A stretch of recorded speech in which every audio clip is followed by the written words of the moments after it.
मजलिसी कारवान रुकन असम्बली कौसर मोहिउद्दीन ने शाह हातिम तालाब का किया दौरा और वहां सफाई के कामों का किया मुआयना।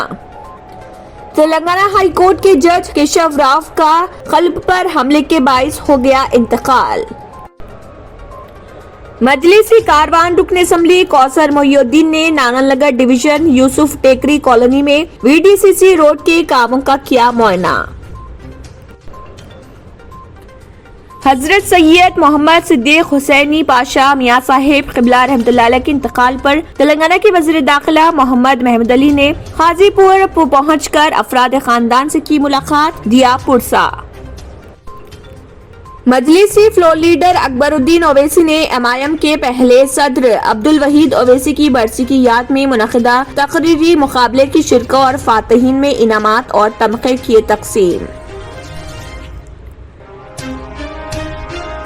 चीफ सेक्रेटरी सोमेश कुमार ने बताया KCR 15 अगस्त को यौम आज़ादी के मौके पर गोलकुंडा किला में 10:30 बजे लहराएंगे कौमी परचम।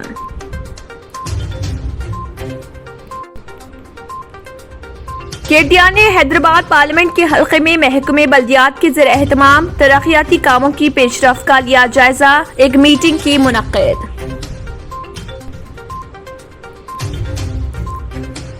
हैदराबाद के राजीव गांधी इंटरनेशनल एयरपोर्ट को मुसलसल तीसरे साल sky tracks world airport awards में हिंदुस्तान और वसती एशिया में बेहतरीन इलाकाई एयरपोर्ट का अवार्ड हासिल। मन की आवाज प्रतिज्ञा के अदाकार अनुपम श्याम की मुख्तलिफ आज़ा के काम ना करने के सबब हो गया इंतकाल। अगर आपने हमारे चैनल को अभी तक सब्सक्राइब नहीं किया है तो यहाँ पर रेड कलर का सब्सक्राइब बटन दिख रहा है, उसे क्लिक करें और हमारे चैनल को सब्सक्राइब कीजिए और साथ ही साथ बेल आइकन को भी क्लिक कीजिए, जिससे आपको ताज़ा अपडेट मिलती रहे।